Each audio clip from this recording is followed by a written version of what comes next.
72-year-old male is New Island, a father of 3 children. As a cashier in a shop, presented with shortness of breath for 3 days duration since 1st of December.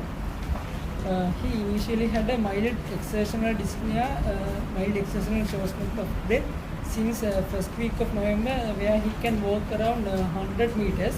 But it has been progressively increased to an extent where he developed shortness of breath even in combing since even in combing. combing the hair. Combing hair. So this exertional shortness of breath was a sort of a, was it acute or slow onset one? Gradual onset but progressive. Okay, continue. So he is only comfortable at mess.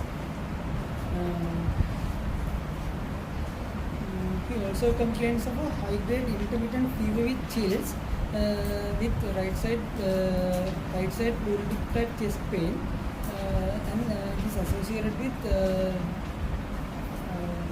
cold intolerance since first week of November, and he used to expose himself to a fire point 3 times a day. To a fire point. He said, Inimalia.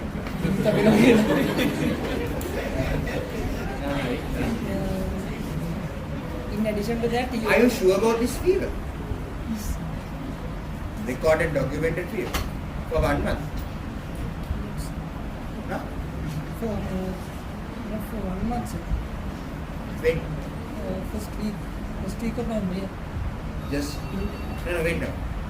So he had shortness of breath starting from first week of November, which has progressed and is still progressing, right? Fever का कुछ से दस fever को intermittent fever bouts थी sir. ඒ කියන්නේ මේ ගිනි දපල එක ඊට පස්සේ හොස්පිටල් එකේ නෑගුවා. මේ පාර විතර ගිනි දපුවම හරි ගියේ.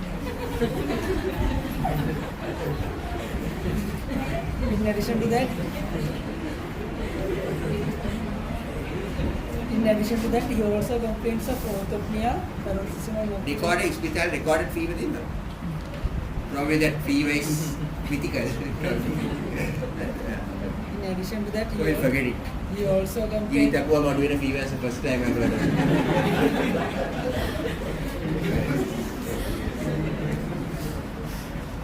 In addition to that, he also complains of orthopnea, paroxysmal nocturnal dyspnea, and bilateral ankle swelling, which is more prominent at night. There's no past history of ischemic heart disease or valvular heart disease, and he uses 3 pillows at home while sleeping. However, he complains of a dry cough, which is lasting for same duration, and he is a chronic smoker with 150 pack years, and there's no history of previous similar episodes with chronic cough, and he doesn't complain of hemoptysis, but he's having loss of weight and loss of appetite for last 3 months duration. Loss of appetite, appetite. Okay. That's it. No history of joint pain and skin Right. rashes. So I have removed the fever part of the history because I think this is not easy. Okay. Right. So now today's patient, you can turn your chair. Now today's patient is a 72-year-old male who is a cashier and has come with worsening shortness of breath for 3 days duration. Okay. On a background of progressively worsening shortness of breath, isn't it? So when you're telling the presenting complaint, don't just say shortness of breath for 3 days. Because the patient has had some shortness of breath since November. Yes, what brought him to hospital was maybe the worsening over 3 days, but it gives a wrong picture when you just say 3 days. So what you say in the presenting complaint would be shortness of breath, worsening shortness of breath for 3 days in a background of persistent shortness of breath over maybe 1 month.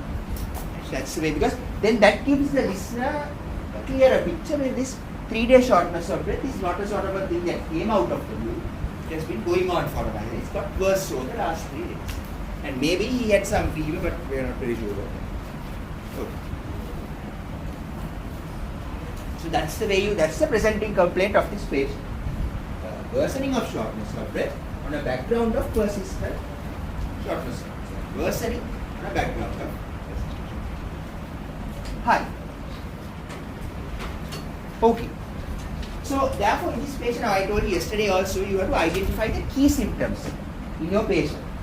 So what are the key symptoms in this patient? So obviously the shortness of breath. That's a key symptom. There are some other associated symptoms which will come to, like loss of appetite, tanker swelling, but your predominant symptom in this patient would be the shortness of breath. Hurry. So that you have to identify right at the start. Okay. Now you have described the shortness of breath. So that's the first objective. You have to describe the shortness. What are things that you have to tell about when a patient comes with shortness of breath? How do you describe that symptom? Yes, the onset is very, very important. So when you are describing symptom of shortness of breath, the onset is very important. Why is it important?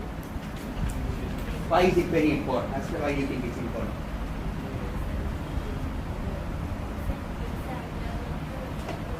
Exactly. Because the onset gives you a very good idea of the pathology. If it's acute onset, the pathology are totally different from a chronic shortness. That's why. So the onset is essential to get. What else do you think? Yes. Yes, then the onset and the progression. What else? Okay, so basically, in what conditions is the shortness of breath worse? Is it on exertion? Is it persistent at rest? You are trying to define what sort of situation the shortness of breath is there in and gets worse with. Right? So, that sort of thing. So, is it at exertion? Is it at rest? Right? That's a very important question to ask. And you need to color that a little bit. Have you heard of something called the NYHA classification? Now that is for patients with heart failure, but for patients with dyspnea we use something called MRC score. MRC score is but if you read that score, they will tell you how to color that the severity here. Color it, so they will tell you how to describe. Now, just saying the patient's exertion, that's not enough. What sort of things, how does it affect his day-to-day activities? So you can say this shortness of breath has effect where he is worse on exertion and he cannot do this and this. Right? So you need to relate it, color it a little bit to his general activities. Of course, he's a cashier, but if he was say a laborer or something, then the shortness of breath has got worse over time, or he's on exertion.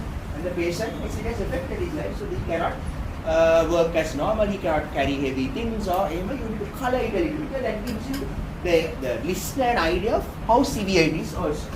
Right? So that's an important thing to mention.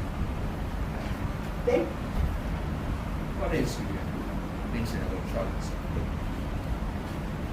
Now another we need to mention. Yeah. Ashan, what else do we need to mention? About the shortness. Before coming to that, the pattern. Now there are many patterns of shortness of breath. Some people have this.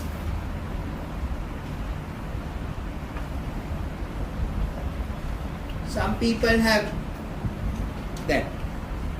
Okay? And some people have that.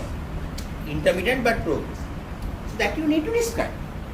Because again, that pattern will tell you what pathology you are dealing with. If it's like this, asthma. Right? It's like this, it can't be asthma. ever. So it will give you an idea of the pathology.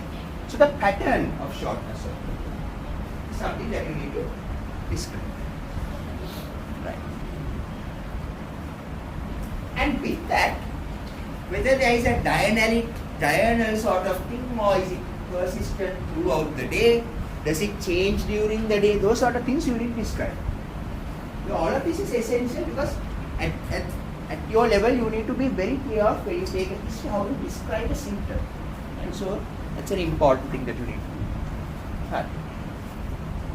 do. So is it there? So is it only at certain times? Then what else? What else?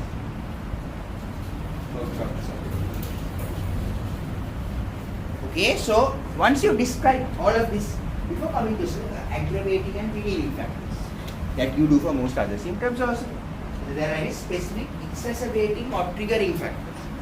It's important.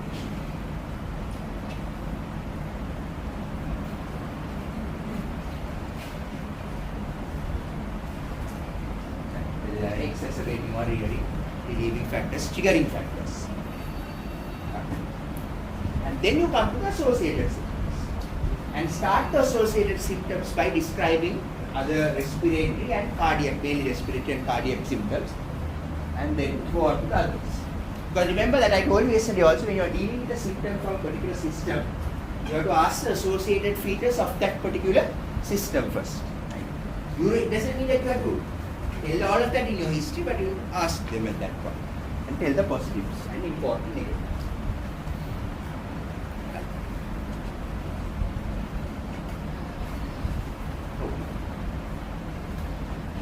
Right.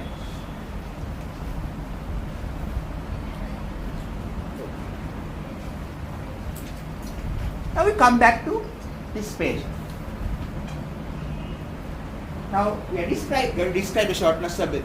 And use timelines. Don't just write the history in a failure. Just always use timelines and then describe it on that. It's easier. Right. Now, what is causing this person's shortness of breath? That's the question that we need to answer here. Yes. So tell me now, what are the causes of shortness, of chronic shortness of breath? Here, when I did this those days when we were doing electives period, but now we are trying to remind ourselves of the causes. So, what are the causes of chronic shortness of breath? Cardiac. Yeah, good. Cardiac. What are the cardiac conditions? Heart failure, especially left ventricular failure, isn't it?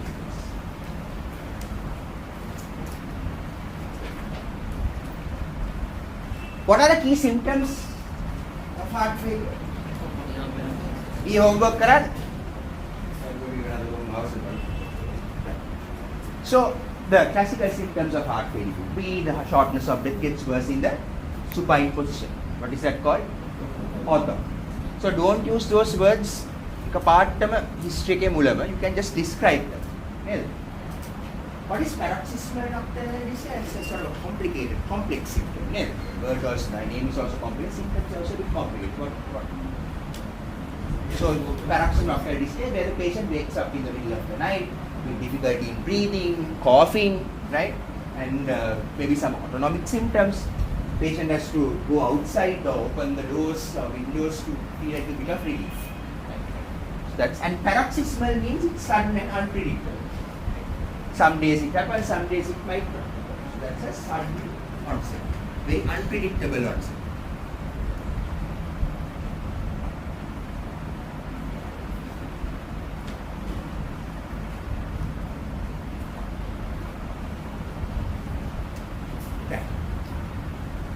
And also, if your right heart is involved, you might get swelling of the body. Dependent TD. Dependent TD.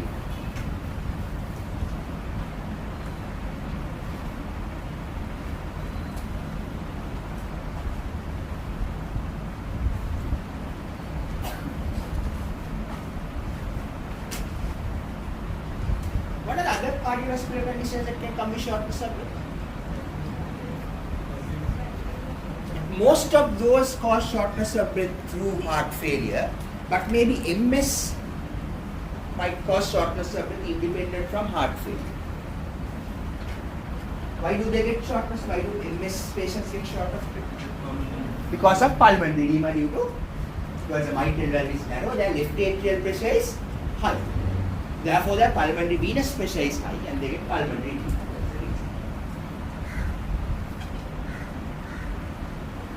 So, independent of heart failure, MS patients might get pulmonary edema because their left atrial pressure is high because of the valvular property. Right.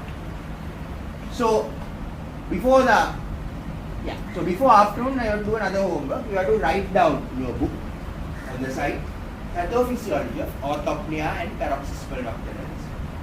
Right? This might be asked in your theory exam, right? Because when it give you a SCQ, say if you give a SCQ of heart failure, the first question is probably going to be what is the mechanism of orthopnea in this patient. And so you need to know the pathophysiology. We might ask you even in the wrong case sometimes. That's important. So you have to write that down. What is the pathophysiology of orthopnea? What is the pathophysiology of paroxysmal nocturnal disease? Any other cardiac conditions or cardiovascular conditions that come with shortness of breath? Anybody remember anything else? Anuranga?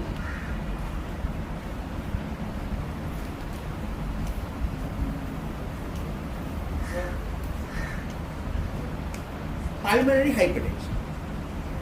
Right, so pulmonary hypertension, either primary or in some secondary cause, can cause shortness of breath.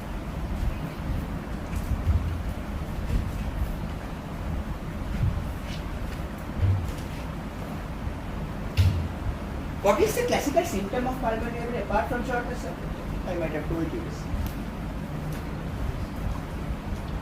There is one more important symptom that these patients come up with. Chest pain, yes, okay, they might get chest pain, but that's not the classical symptom. Hemoptysis, okay, that is also okay, but there is one classical. Huh? Huh? That can occur because of polycythemia and things like that, but what I am getting at is syncope.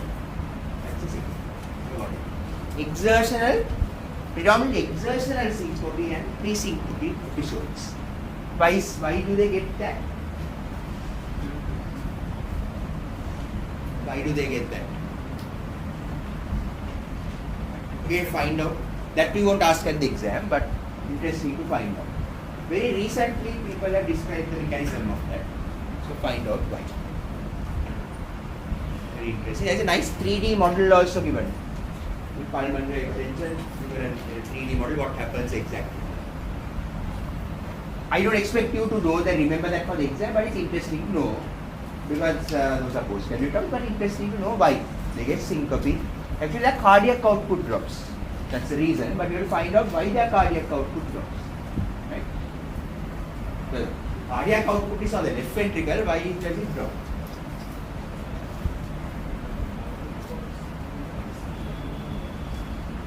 Right side endocarditis going through the lung. Yes. Correct. The long. Right. Okay, good. Then what are the other causes of chronic shortness of breath? Respiratory conditions. Yes. Mainly obstructive and restrictive lung diseases.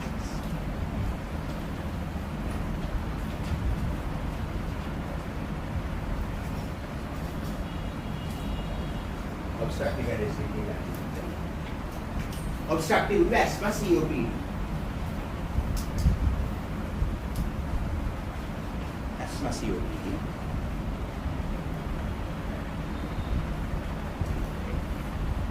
Could this patient be having asthma or COPD?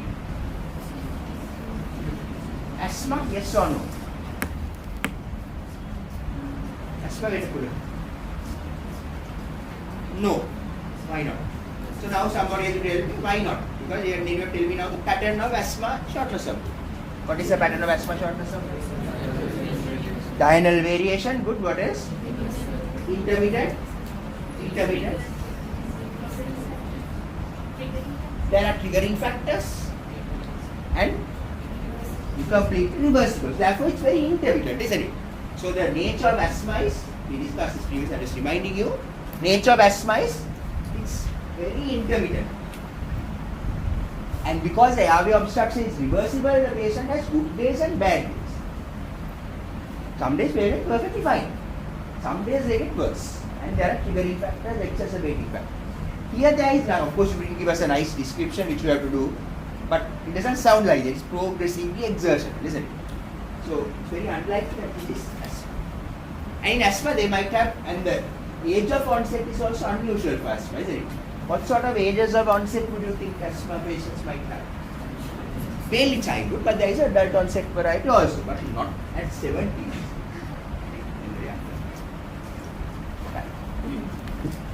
What about COPD? What are the things for COPD, against COPD?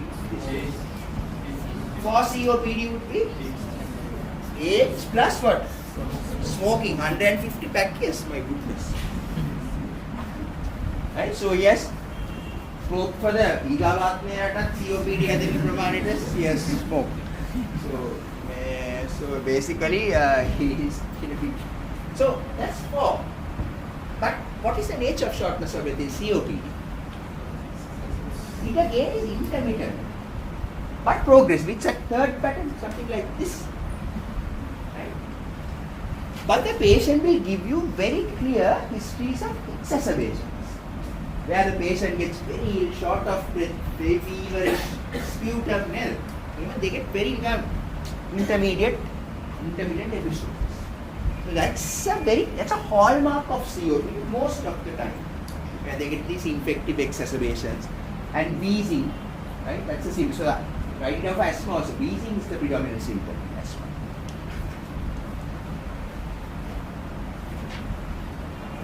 Wheezing. Right, so it's very unlikely that this patient has asthma or COPD, because it's a progressively exertional sort of thing. Whereas asthma, COPD are predominantly intermittent diseases, and COPD especially comes with acute infective exacerbation. And asthma is completely reversible, so it can't be persistent every day. Comes and goes. And it's a very, very severe type of resistant asthma. Right? Okay. Right. Then we go to the restrictive lung diseases. Right? Where there is restriction, pulmonary restriction. What are the restrictive lung diseases? Mainly they are interstitial lung disease. But also rarely restriction can be due to other things like restriction can also be due to, apart from interstitial lung, there is pulmonary restriction. Can there be extra pulmonary restriction also? Yes. In what sort of thing? Extra pulmonary restriction. Muscle problems, yes. Myasthenia gravis. Even muscle problems, diaphragmatic paralysis. Even. Okay, diaphragmatic. What is the typical symptom of diaphragmatic paralysis? Or classical symptom? This is one of the cardinal symptoms. It's an unusual symptom, but if the patient comes with that, then you are absolutely sure it is that. Reduce? No, neck power, it's a symptom. But the symptom is in a very specific condition, very specific situation. So the symptom that they get, anybody can. When they get into water, they are partially immersed in water, they can't breathe. So, I once had a patient who has swimming pool at a bath summer, he can't breathe. Why is that? Physics. Water pressure, what? Physics, we should go back to A level. Now, what is that? Upthrust. Remember physics. You get into water with upthrust, and the diaphragm is further pushed up. Right? So the patient can't breathe anyway. The diaphragm is paralyzed. So the further upthrust causes the. So that's a very typical symptom. They go to vascular basement, they get short. But this is just for interest. Typical. Don't tell me a patient vascular conduct paralyzed, so therefore I can't commit. Okay. Right? So that's the classical symptom that we get.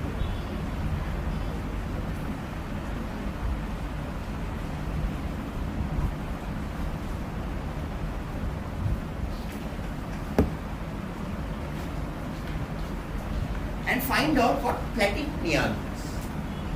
Platypnea. Platypnea.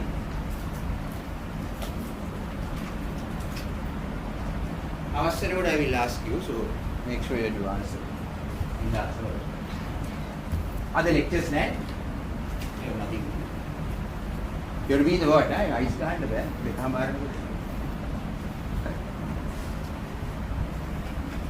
You come in chatting in the comment room. Okay. Fine. Fine. So, interstitial lung disease is the commonest form of restrictive lung disease that causes shortness of breath. And what is the typical symptom of that? Or typical pattern of that? What sort of shortness of breath do they get? It's exertional. Exertional, progressive. Asu, what else? It's associated with something? Yeah? No. Yeah, cough, dry cough. Dry cough. Cause cough with a very little bit of sputum.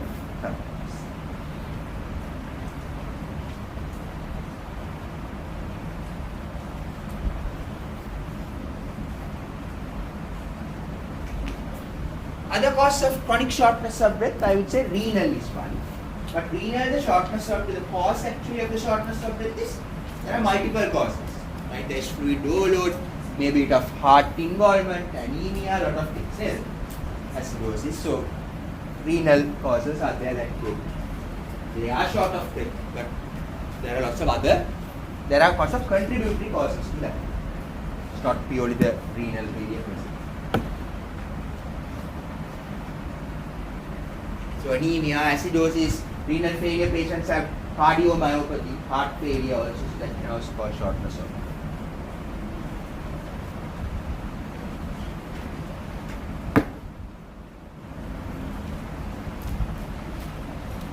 Fine. The last cause of shortness of breath would be anemia. We discussed this. So anemia again is a progressive shortness of breath. And they are non-specific symptoms like fatigue and malaise and lethargy.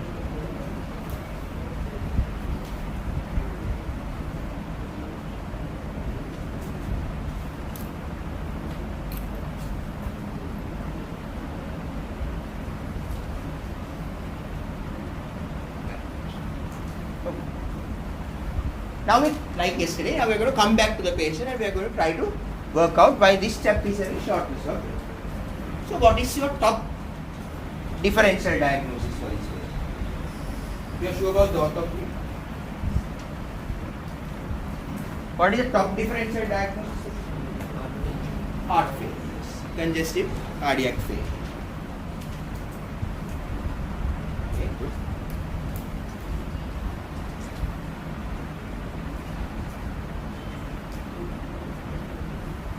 Anything else? Why do patients heart failure get loss of appetite and maybe sometimes loss of weight? It's because they have gut edema, they can't absorb stuff. And also, heart failure is a sort of an inflammatory state which has a lot of cytokines floating around your system. So that causes loss of appetite, cytokines. That you can explain.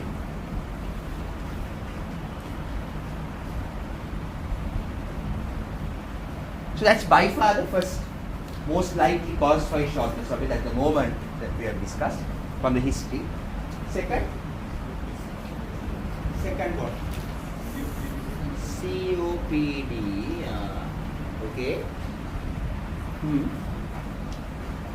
Anything else?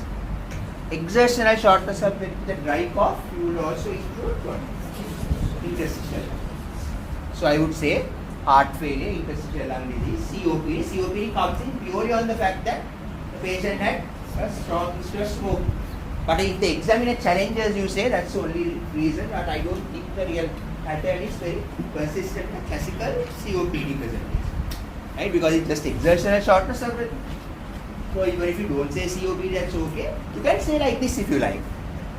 Because the patient has a strong history of smoking with 150 years, I considered COPD also in the differential diagnosis, but the pattern of the shortness of breath is not typical. Right? So if you say that, you get a very good mark. So it's all talking. Katawa tamai the exam. The way you talk, you get a lot of marks for that, obviously. So if there is one candidate who says COPD in the differential diagnosis list, another candidate tells it the way I told you, right? I also considered this, but that person will obviously get more marks, right? Rather than giving this. It's all, but probably both of these people have the same knowledge, right? But it's the way you talk. Long case is a lot of the way you talk. Right? You will be well.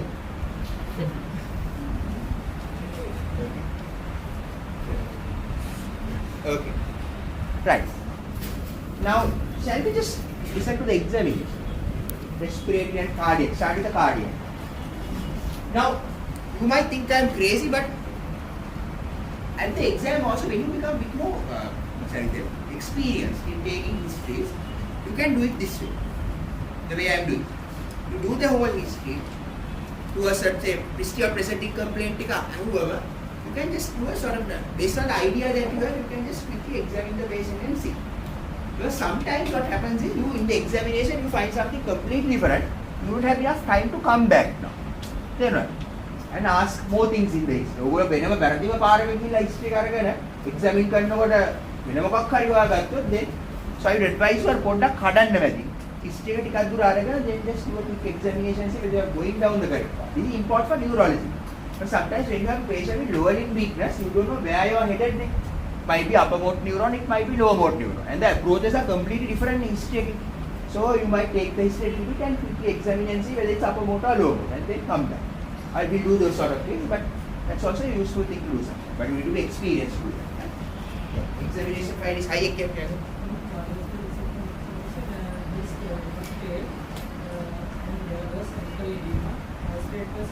Pitting or not pitting? Pitting.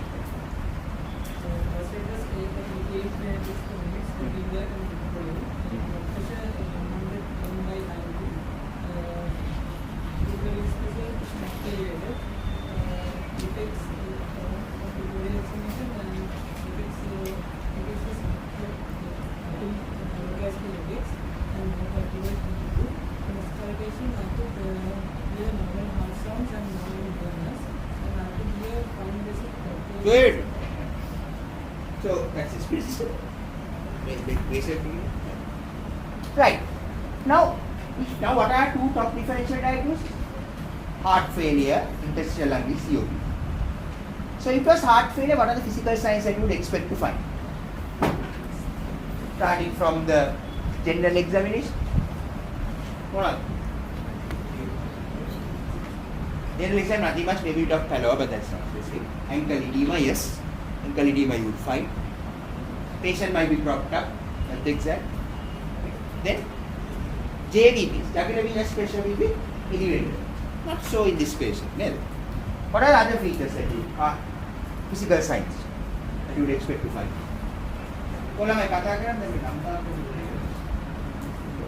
Yes? Okay, pulse again. This guy is getting some that pulses alternance. Yes, that's theoretically correct, but pulses alternance occurs when patients are in heart failure about to die. So definitely you won't see pulses alternance in the exam. Right? So pulses alternance is sort of variating sort of volume, strength of the pulses alternance. But yes, that is a sign of heart failure. That's very correct. But that's in extreme heart failure cases. Okay, then what? Before the auscultation? Apex will be deviated, yes, very good.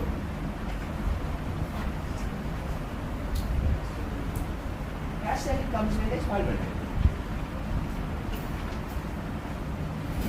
Apex is placed and auscultation. Gallop prism, third heart sound.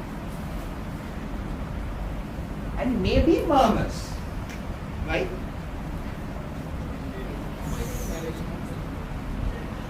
Yeah, you get a regurgitant murmurs. Why regurgitant murmurs? Because when there is heart failure, the heart will enlarge, dilate, and that will cause functional murmurs. Why? Because the valves are now getting full because of the cardiac dilatation. Well, the cusps of the valves are separated. Sorry? Yes, that's also a feature, liver enlargement, hepatomegaly. Now we are a bit unhappy. Why are we unhappy? No findings of heart failure except for anxiety. No problem. Respiratory.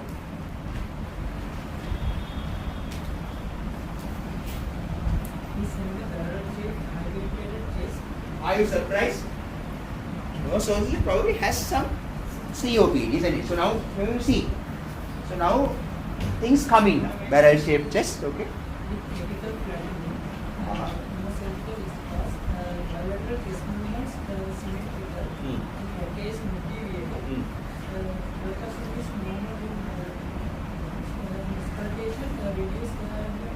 Yeah, entry ke bachane paach ka breath sounds. Always use the word breath sounds.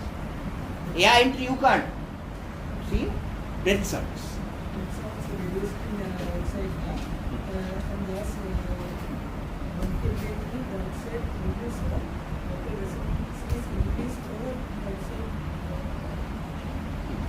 Crackers.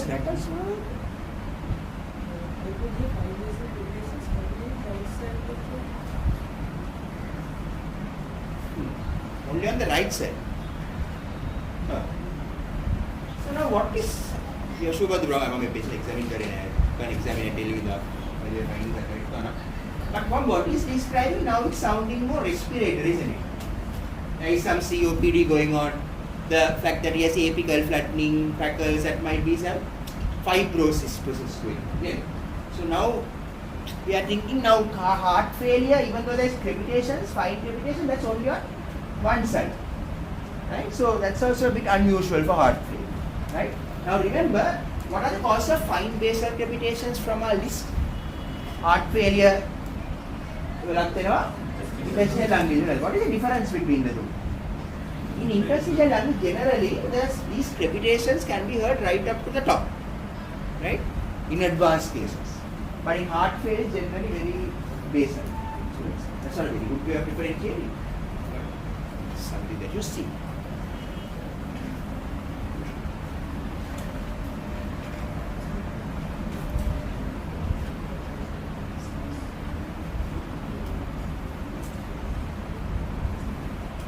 Clear no?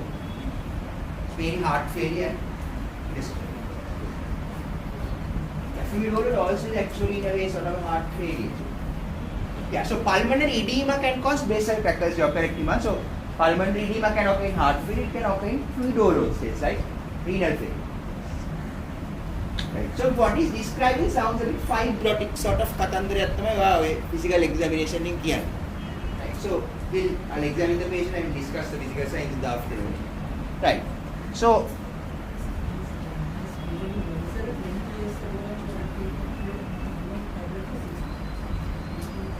thank you.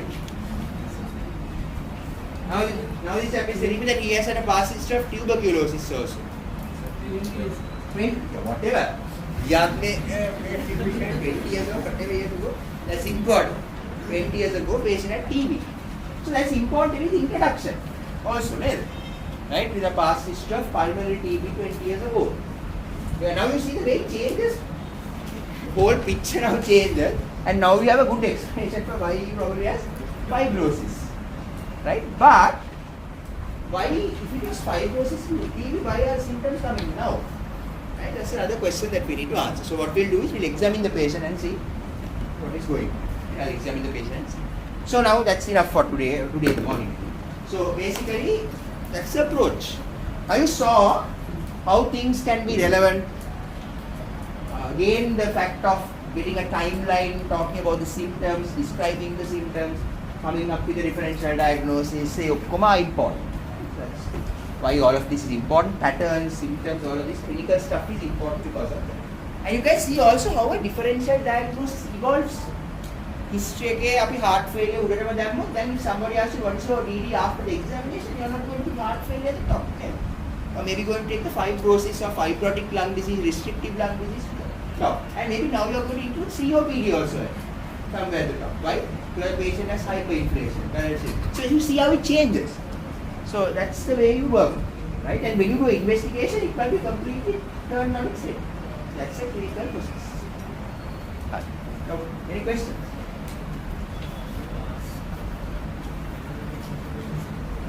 ඒක අහන්නේ මේ වාස්නේ මේක හතිය වැඩි වෙලා ඉස්පිරිතාලේ. වෙලා තියෙනවද දුක් නල්ලන්න වෙලා තියෙනවද ඒ වගේ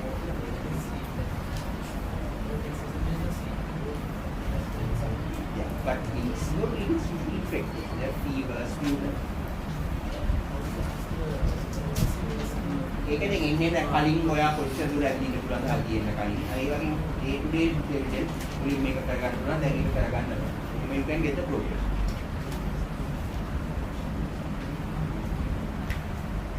Hi.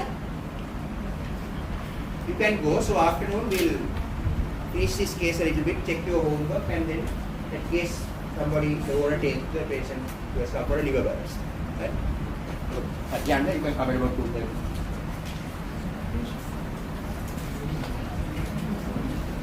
Yes. Take it easy. I'll get it.